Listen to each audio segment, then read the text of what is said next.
you've played through what now? 3 years? Yeah. 3 years? Yeah. Back whenever Kuzi was doing no-look pass? Yeah, for sure. Yeah, the first ever no-look pass? Yeah, cool. Kuzi. Yep. He's a dog. Hey, he was an exciting white, wasn't he? He was an exciting white. Sure. He was Kuz one of had the game. Kuz had game for sure. Boom. Yeah, Thank Kuz you. had game. Yeah, but we're Kuz had watching game. these highlights, and I'll speak for you. For that era. Exactly. Thank you. Hey, you don't have to say this. Yeah, for sure. No, I'll say this. Yeah, game for that. I grew up in Pittsburgh, so we didn't have an NBA team. So I was more NHL guy, but I would watch the Lake Show at night because I couldn't sleep. So Right. I did know the NBA, but not like I didn't follow it as closely. When I watched The Last Dance, I was watching a lot of highlights, and I was watching people dribble a ball like this. And I was like, I don't know how that works in modern basketball. Yeah, I think you guys have played a couple different sports. I think there was a Kuzi era of sports where a no-look pass, holy shit. Then there was an era where people were starting to get like nasty. There's some more. Yeah, you had some Pistol Pete Maravich. He started coming in and started, getting a little bit of that. But then the ball was hitting off guys' heads and stuff. So they looking at him like, ugh, what are you doing? Like, never see those lowlights though. Only see the highlights. Highlights are only the bangers survive. Then obviously Jordan comes in and transforms everything.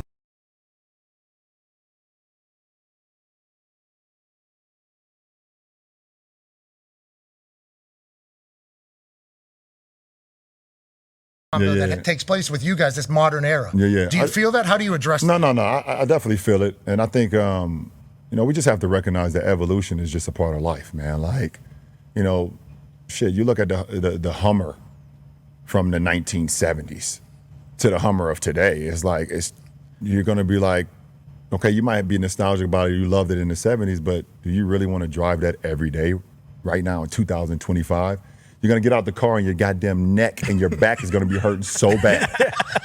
Like, seriously, you're going to be hurting so bad. You're going to be like, okay, you know what?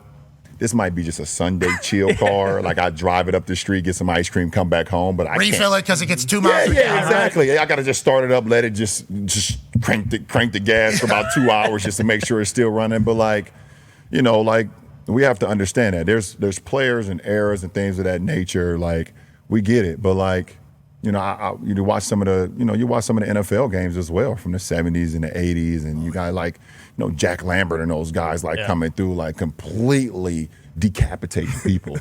Murder. Ronnie Lott tore his pinky off and then went to the sideline. I was like, just tear the rest of it off. I'm getting back out there. I get it. Like, those are nostalgic moments, but the game is different, and we should respect all eras in that era. We can't be saying, okay, just because Wilt was great in the 60s and 70s that he'll be great now. And we also can't say that some of the guys now will be great. It is what it is. Respect that era and we move on. But every single day that he's better, he's not better, he wouldn't. You trying to tell me Giannis wouldn't be able to play an NBA game in the 70s? I think handshake. He wouldn't be able to do it. Neither would you. Giannis Antetokounmpo would have 250 points in a game in the 70s. 250. Is that Kuzi? When was Kuzi playing? 50. Dude, Kuzi's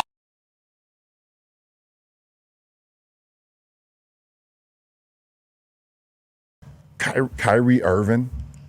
They would have called him a witch. They would have called him a witch. No. They would have told Kyrie, you're not. You know how they used to tell Lou Alcindor at the time that he couldn't dunk in high school games? Yeah. They would have told Kyrie, you're not allowed to dribble anymore. That's what they would have told him. Dribbling is out rude. They would have seen that. How tall are you? I'm 6'9". And how heavy are you? I'm give or take in between 215 to 280. I don't know. Depends on the day. Okay. Depends on if you give me my cookies or not. Yeah. Pat Riley's like, we're tipping too close to 280. LeBron, the Beatles are becoming a heavyweight battle. Yeah.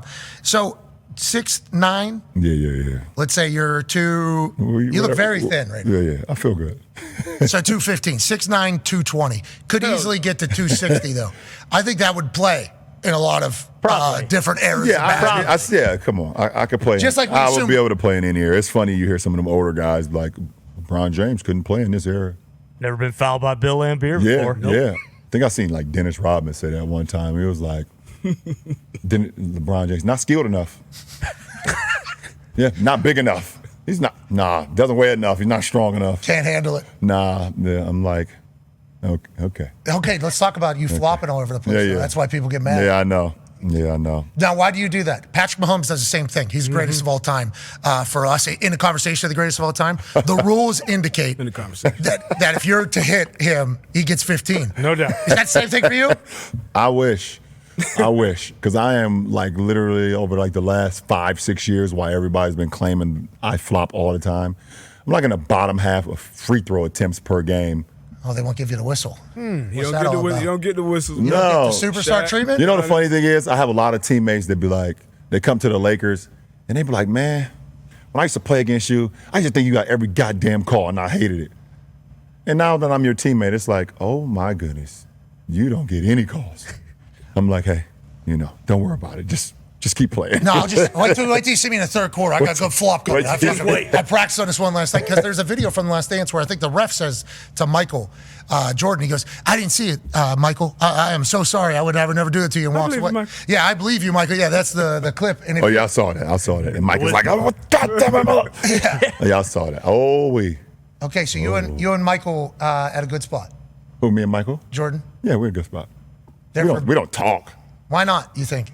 Because I'm still playing. I think I'm still playing. I'm still focused on my craft right now. When you're done, you think you two will be the only two that can have a conversation? I would hope so. The funny thing is, me and Kobe, besides our, the late great Kobe, obviously, me and Kobe never had a real relationship either until we was on the Olympic team. We had a great relationship there. Olympic team 8, Olympic team 12. But it was always competitive between us. We were always like, I was on the East Coast, he was on the West Coast, and it was like, even though we never and didn't beat Orlando, and I think it was 09, didn't beat Orlando and didn't get him an opportunity to play him in the finals. But like, and until I became a Laker and then he retired, that's when our relationship like became really, really good. Yeah. He like welcomed me, called me like, bro, anything you need in LA, like I got you. You're a Laker now, you family, and we would have multiple conversations. He was obviously, you got saw him coming to a lot of games and things of that nature. And when I passed him in the scoring record in Philly, I think he had a tweet out there like, keep on going, like keep transcending the game, keep going, like, and that shit like meant so much to me. So like, I think it's because I'm still playing, and MJ's, we all know MJ. Even if you don't know him personally, he's one of the most ruthless competitors there is. And till I'm done, and he doesn't have to look at me run up and down wearing the number 23, and every time my name is mentioned with his. Of course. Don't talk to me right now. I'm on the back nine. Do not call me. It was great to see y'all at the top 75. Oh yeah, that was dope. That was dope. Yeah, that's straight respect, admiration, and just like, me for sure. I mean, shit. Like I said, I wear 23 because of MJ. And that shit, the inspiration that he gave me as a kid in Akron, Ohio, that don't have much inspiration in your hometown. You look at something. It got to be somebody in sports, somebody in music, somebody on the TV screen. So like Will Smith on Fresh Prince of Bel-Air, Michael Jordan playing for the Bulls, Jay-Z, Biggie, and Tupac. That was like, that was my inspirations. You know what I'm saying? Like I needed that because I didn't have like Lang. Yeah, couldn't be fucking Jerome Lang. He's like hating on me and shit. So like, you know what I'm saying? Kind of on that note, Bronny, your son, he's obviously had that inspiration in the home, and you talked about it since years ago, wanting to play long enough to play with your son. So you obviously visualized that. How was the real moment with that happening? Because I know me seeing it, seeing the Griffeys there, seeing it, like that was just an unbelievable moment. So what was that like for you, really actually being in it? Like, seeing that pop fly head towards King Griffey Sr. and then see Junior over there right before the ball got to his glove and he snatched it out the air and run back to the dugout like laughing at his pops.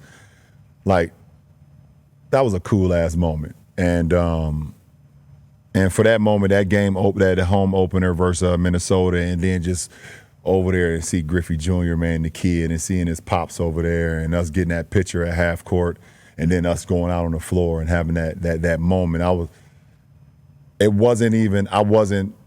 Physically, I wasn't even there.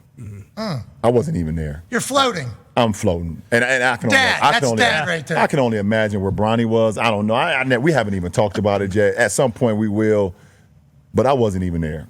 Like, I was so I might have been in the rafters. I might have been at home. My body may have been at home watching the game, watching the moment. I completely was not there. And but damn, that was an unbelievable moment, man, for me to be able to like have that dream, be able to speak it into existence, for it to come to fruition, for my mom and my wife and my daughter and my youngest son to be there. It was like, I started thinking about everything from what the hell he went through not less than a year before with his he almost died? Yeah, his cardiac arrest, man. That came out of nowhere, seemingly. That came out of nowhere. It was a birth defect that quite honestly, if he never played sports or he never like started to become, strong and run fast and all those stuff, we probably would never have to worry about it. But as he got stronger and things of that nature, it was just something inside his heart that, was just pounding at his heart and pounding at his lungs that, unfortunately, we had the incident. And thankfully, a lot of these kids we've been seeing a lot lately in sports, not only in basketball but in football. Yeah. And unfortunately, we was able to catch it. And to all the families out there that haven't had the opportunity to catch their kids before it gets to the point where they're not here anymore, to see that happen to Bronny and for him to be able to play that same year after that happened, at USC, and then less than a year later be drafted by the Lakers, and then in that fall we go out there together. So that's why I wasn't there. Yeah. Like we walked in together, but I was not there. That's a dad moment. That's really cool. Yeah, People forget, you're only one name now, LeBron, but you're still a human too. And I assume seeing, for sure. Your baby boy, get a chance to experience his dream. Then obviously that led to the thing with Stephen A. talking about him and how critical everybody has been of Bronny. And I think that's a pressure that a second generation star has on him. Yeah, for his sure. whole life he's had that. It feels like he is very... he's like a 55-year-old, it looks like, the way he kind of handles it all. And I think you've even said that as well. Yeah. But how about his development? We had Rich Paul on the day after the draft. Yeah, man. Because there was a bunch of rumors about Rich Paul was telling teams, hey, you draft him, we'll send him to Australia. There was a lot of those types of things happening. Allegedly, the Suns were involved. There was a chance they could get you. But he ends up with the Lakers with you. Yeah. And obviously, it's a whole storm. Like, LeBron James is bullying, blah, blah, blah. Everything, the way it always goes. Of course. This guy's not good enough. This guy's not this. And he does start out a little bit rough, NBA-wise. Yeah. But now, he just dropped 39 last night in the G League. Yeah. I think he had like a double-double or something. He had his best game in the NBA last week. Yep. He's obviously getting better and better. You have to be loving every moment. And how proud of Bronny are you for what he's going through? And listen, for me as a dad, it doesn't matter if he never scores, ever. For me as a dad, I'm just super proud of him, period, as a young man. For me, as a mentor and as a teammate of his, and that wants to see him thrive because I've seen the work he's put into the game, I am super proud of his development to where he is now. From the moment that, he was drafted in June of 2025 to us being now in March of 2026, his development is skyrocketed, and I just think I had a good friend of mine, who went through a cardiac arrest as well. And he told me that,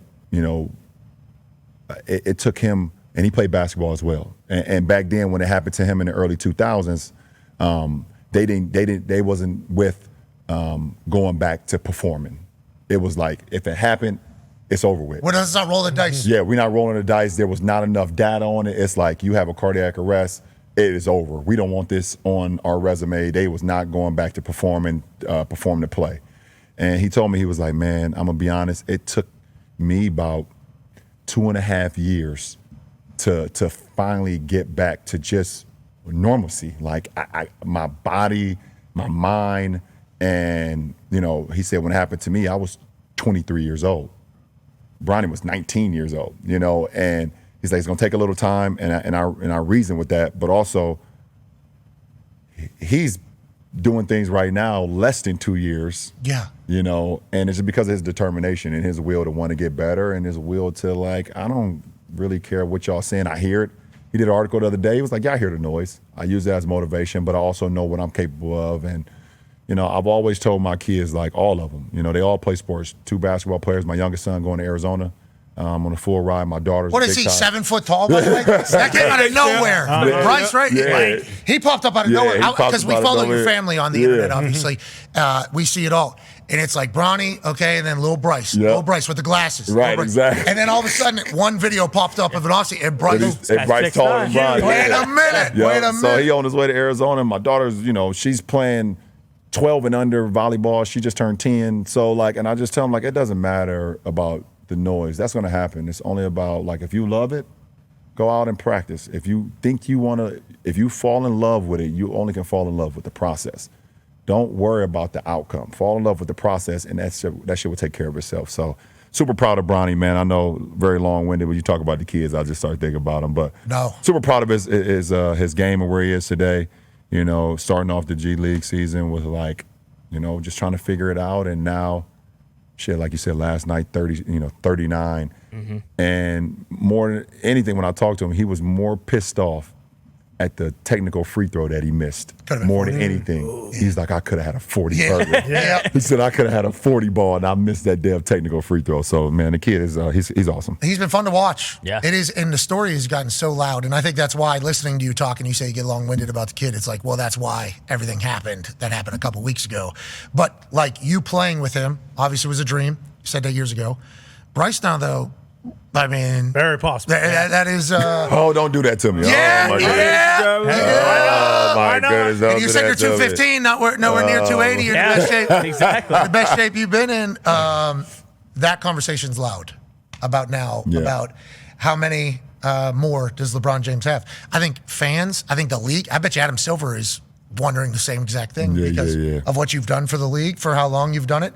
That convo pops up every year. Is it for you too, or is it just for outside people? No, it's popping up more and more every year, because obviously I know I'm on the other side of the hill than the previous side, so I've done this for a long time, and then obviously I know it started okay, now you get to the top of that roller coaster, and it's like, okay, when is this damn roller coaster going to go down? Kennywood, yeah.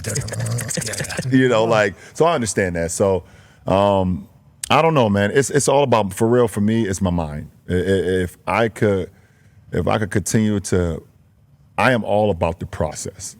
I am all about the process, and if it gets to the point where I don't feel like showing up to the arena 5 hours in advance, or I don't feel like training, or I don't feel like studying the scout sheet of guys. If it gets to that point, I know, you know what, Bron, it's a wrap. Yeah, you'll be able to tell. Yeah, you'll be able to tell. Yeah, you will be personally. Yeah. 5 hours before the game, you're showing up every day? Yeah, 7:30 the game. I'm usually there around 2:15. What do we got? We got a cold tub. We're drinking putting some wine on our feet.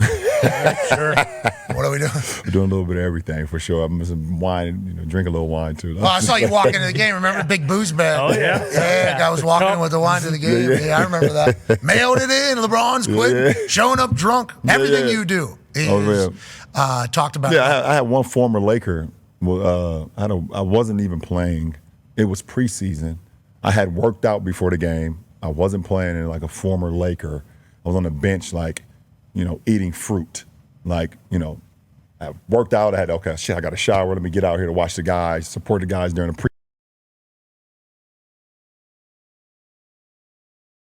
a preseason game. But I'm a good guy, and I love my teammates, and I'm a good teammate. So I go out there, and the next day I wake up.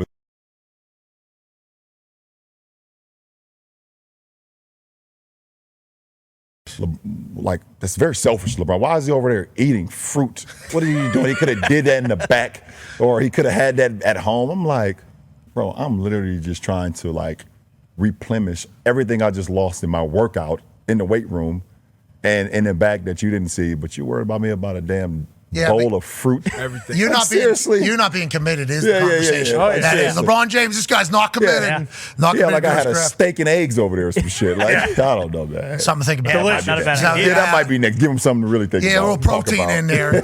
Connor, massive Boston Celtics fan, has a question for you. Yeah. Who's Boston Celtics fan? Try and get if you can. Who knows? This might not be the year, but looking at the league and looking forward, the big convo is, once LeBron is gone, who is the the face of the league. Everyone's talking about the face of the league. You know, as a Celtics fan, of course, I say, like, why doesn't Jason Tatum get more love? But even talking about the future, when for you did you become the face of the league? Like, what year was it? Obviously, right away, you're getting talked about as, you know, a one-name guy. But when did you feel like, okay, this is officially my league? Like, I am taking over this entire thing? You know what? I never had that notion. I never had that notion and never, like, woke up, like, after I brushed my teeth, was like, yeah, this is my league.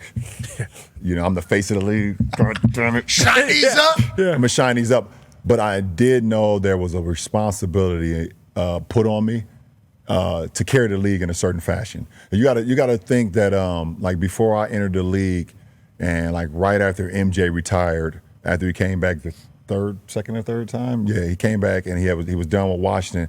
There was a big, like, you know, fan player separation with our league. You know, they just wasn't resonating with a lot of the players, or, you know, a lot of guys was, you know, didn't really care, you know, or whatever the case may be. And I felt like you know, in order for, you know, myself to make a name for myself, obviously I knew the play was going to take care of itself because I knew how much I committed to it, but also I wanted to handle the responsibility, you know, of showing a face of the league in the sense of, like, a modern citizen, you know, being a role model.